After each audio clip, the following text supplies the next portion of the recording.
Hey, it's Laverne Zabilski, wanting to share with you a little bit of my living a layered life. It's still chilly in Kentucky, so I'm dressed warm in my felted poncho.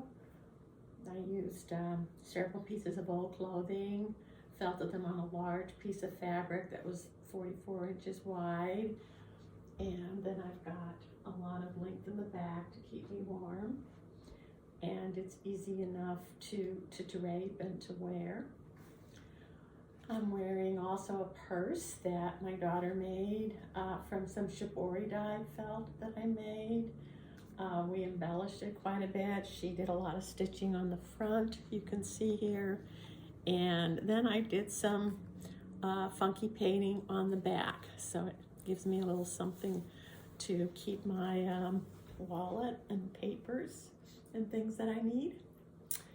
And I'm layering it with a shibori dyed silk page, very lightweight scarf that I made.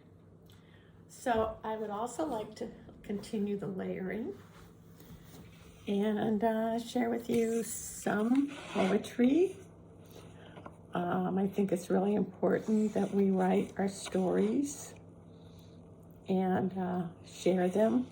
I'm a big believer in self-publishing, and either in the form of an artist book or using a publishing company where you set it up and you arrange it and you email it and have it sent out. So let's see if I can get all of this balanced here. And I will read a couple of pieces to you. You know, we're always making do, so don't let the fact that things don't turn out perfect affect you. Continue, proceed. So this is a handmade book that I made using the Japanese binding stitch. I have some classes on that, and it has paste paper cover, and it's called the Lee Bouquet Sway. And a lot of what I like to write, sometimes are just short little one-liners. So just let me read a few of those. For instance, this was written 30 years ago. I think it's interesting that I refer many times to how old we felt we were getting then. So it's 30 years later, and that still seems to be a thought. Every thought or idea I've ever had has been challenged, confronted, distorted, rearranged, misinterpreted. So much for clarity.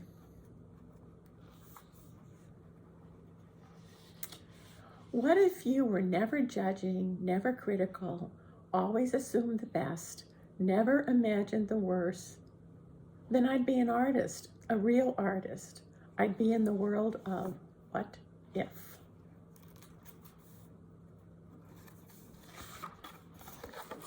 What else do I have marked here to read to you?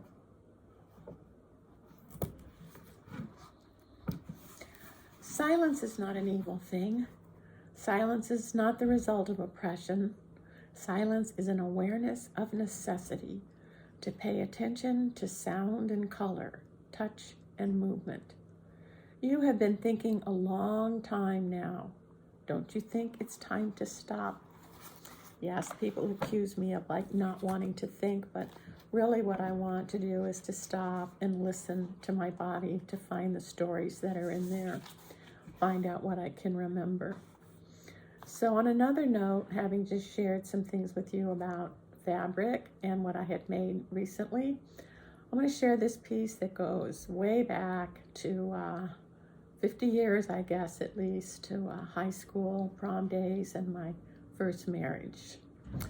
Feather light, light as a feather, that could be good. Airy, sheer, that could be bad. Not enough to carry, nonetheless, I chose airy. It's the kind of fabric I love most. Chiffon, silk gauze, peau de soie. That was the fabric we chose for my prom dress. Mom made it from chiffon, layered on top, and yellow satin roses underneath. She formed a cummerbund to cinch my waist. It was a Vogue pattern. Mom always chose Vogue patterns for special occasions.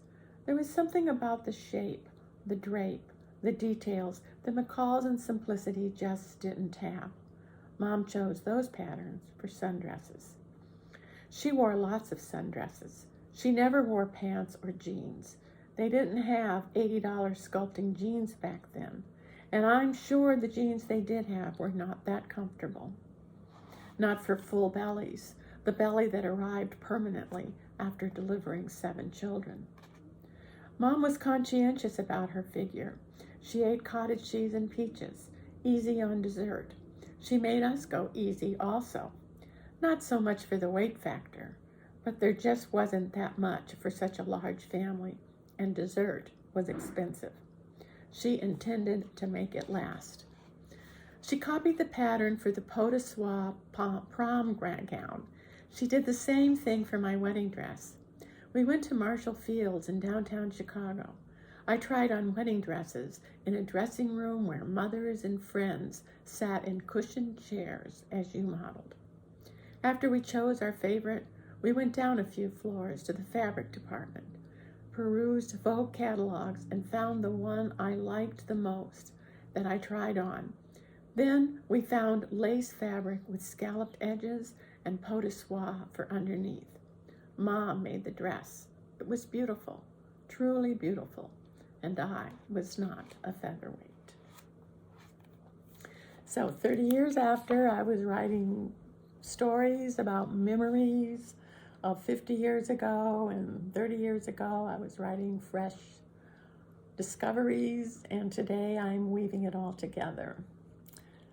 If you'd like to know more about the work I do or take some of my classes, you can go to my website. I'll put the link on here for you, and take care. Have a great day.